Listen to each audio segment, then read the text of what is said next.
Finally আজি আমি অসম পুলিচৰ আমাৰ ৰেজাল্টৰ আপডেট বিষয়ে কথা পাতিম আৰু আমাৰ অসম পুলিচৰ নিউ ভেকেন্সি আৰু আমাৰ অসম পুলিচৰ আৰু ফৰেষ্ট গাৰ্ডৰ টোটাল ভেকেন্সি কিমান আহিব আৰু কেতিয়া আহিব ফুল ডিটেইলছ আমি কথা পাতিম। তোমালোকে যদি চেনেলত ফাৰ্ষ্ট আহিছা চেনেলটো সাবস্ক্ৰাইব কৰি ল'বা আৰু ভিডিঅ'টো ফাৰ্ষ্টৰ পৰা লাষ্টলৈ চাই থাকিবা। ফাৰ্ষ্টৰ পৰা আমি ক'বলৈ গ'লে আমাৰ অসম পুলিচৰ ৰেজাল্ট। অসম পুলিচৰ ৰেজাল্ট আমাৰ ন্যূনতম আমাৰ যিহেতু আমাক কৈছে যে আমাৰ 9 অক্টোবৰত ৰেজাল্ট দিব আৰু 10 অক্টোবৰ এপইণ্টমেণ্ট দিব। কিন্তু সেইটো মতে কিনে সম্ভৱ নহয় কাৰণ আমাৰ 35,000 মান টোটাল আমাৰ ভেকেন্সি আমাৰ এপইণ্টমেণ্ট লেটাৰ একেলগে দিব আৰু তাত আৰু একেলগে ৰেজাল্ট দিয়াটো সম্ভৱ কেতিয়াও নহয়। সেইবাবে মানে মোৰ এটা এক্সপেক্টেড আইডিয়া হয় যে ছেপ্টেম্বৰ মাহত 25 পৰা 30 তাৰিখৰ ভিতৰৰ পৰা মানে এটাৰ পৰা এটা পোষ্ট মানে ক'বলৈ গ'লে আমাৰ ৰেজাল্টটো ওলাই দিব। কাৰণ অসম পুলিশেৰ ৰেজাল্ট হয়, অসম পুলিশেৰ ৰেজাল্ট আছে, অসম কামান্ডৰ রেজাল্ট, এসআই রেজাল্ট আছে, এডিআরই গ্রেড 4 গ্রেড 3 রেজাল্ট আছে। এইবিলাক রেজাল্ট একেলগে নিদিয়ে মানে এদিন দুদিন আগ পিছাকৈ দিব আৰু আমাৰ ছেপ্টেম্বৰ মাহৰ 25 তাৰিখৰ পিছৰ পৰাই আমাক আশা কৰিব পাৰোঁ যে আমাৰ ৰেজাল্ট বিলাক আহি যাব। আৰু এইবাৰ অভাৰলেপিঙৰ বিষয়ে যদি আমি ক'ব খুজো, আমাৰ অভাৰলেপিং এবি আৰু ইবিৰ আমাৰ হিমন্ত মামাই যিহেতু কৈছে যে আমাৰ অসম পুলিচত এইবাৰ অভাৰলেপিং নহয়, দুই এখনমান সভাত কৈ দিছে। বাট এইবাৰ আমি এটা আইডিয়া লগাব পাৰোঁ যে এইবাৰ নিশ্চয় অভাৰলেপিং নহ'ব। কাৰণটো এইটো হ'ল যে আমাৰ যোৱা বছৰ কিন্তু আমাৰ অসম পুলিচত পোষ্ট প্ৰিফাৰেন্সটো দিয়া নাছিল। এইবাৰ জাষ্ট আমালোকক ফাৰ্ষ্ট টাইম মানে পোষ্ট প্ৰিফাৰেন্সৰ নিয়মটো এইবাৰ দিছে। সেইবাবে আমাৰ অভাৰলেপিংটো নোহোৱাৰ বেছি চান্স আছে। আৰু অভাৰলেপিংটো যদি নহয় তোমালোক কাটঅফৰ বিষয়ে একো টেনশ্যন কৰিব নালাগে।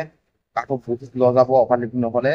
2, 3, 4 যিমানে কাটঅফৰ পৰা বেছি আছে প্ৰায়বিলাকৰ নাম আহি যাব আৰু তোমালোকে ভাইবা কমপ্লিট কৰা 75% ল'ৰা ছোৱালীৰ নাম আহিব।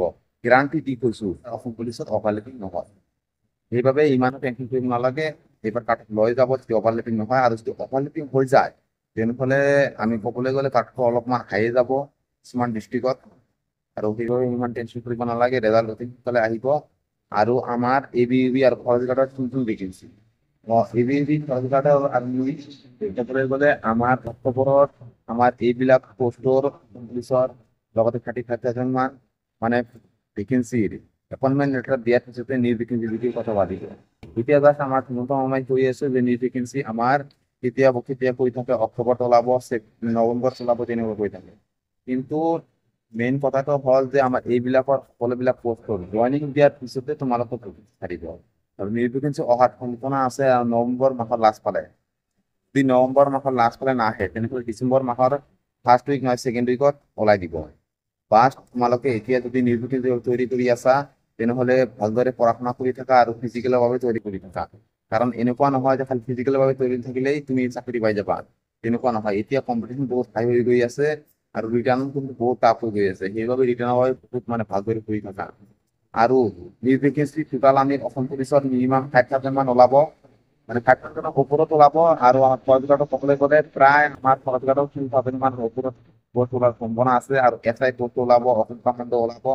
তোমালোকে টেনশ্যন নকৰিবা, ভেকেন্সি বহুত আহিব। তোমালোকে জাষ্ট এতিয়াৰ পৰা ফিজিকেলটো ভালকৈ তৈৰি কৰি ৰাখা আৰু ৰিটাৰ্ণৰ বাবে ভালকৈ পঢ়ি থাকা। কাৰণ ৰিটাৰ্ণেই মেইন হয় তোমালোকৰ আমি ধৰিবলৈ হ'লে। কাৰণ ফিজিকেলটো তুমি যেনে যেনে কষ্ট কৰি ওলাব পাৰিবা, পাছ কৰিব পাৰিবা, বাট ৰিটাৰ্ণত যদি অলপ বেয়া কৰি দিয়ে তেনেহ'লে কিন্তু আৰু ইমান কষ্ট কৰিও একো লাভ নাই। মানে এইবাৰ ভাইভা কমপ্লিট কৰা সকলে বহুতে মানে অলপ অলপ মানে পইণ্টত মানে বেছি আছে, সেইবিলাকে কিমান টেনশ্যন কৰি আছে সেইবিলাকে জানে। কাৰণ ভাইভা কমপ্লিট কৰাৰ পিছতো যদি ফাইনেলত নাম নাহে তেনেহ'লে কিমান দুখ লাগিব যে ফিজিকেল পাছ কৰিলোঁ, ৰিটাৰ্ণ পাছ কৰিলোঁ, ভাইভা পাছ কৰিলোঁ, তাৰপিছত ফাইনেল মেৰিট ওলাই যোৱা কিমান দুখ লাগে। এইটো জাষ্ট খালি এইটো মানে ভাইভাৰ ওপৰতে নিৰ্ভৰ নকৰে, ৰিটাৰ্ণৰ মাৰ্কৰ ওপৰত নিৰ্ভৰ কৰে। এইটো ভাবে সদায় মই কৈছোঁ তোমালোকে ৰিটাৰ্ণটো বহুত মানে ভালকৈ প্ৰিপেয়াৰ কৰি থোৱা ৰিটাৰ্ণৰ বাবে।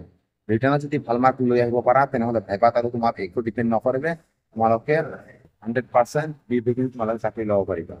এই ভালদৰে পঢ়ি থাকা, ফিজিকেলত তৈৰি কৰি থাকা, নিশ্চয় এদিন চাকচেছ হৈ যাবা। আৰু ভিডিঅ'টো যদি পাঠ্যক্ৰম লাভ কৰি চাইছা তেনেহ'লে সকলোকে মই ধন্যবাদ জনাইছোঁ।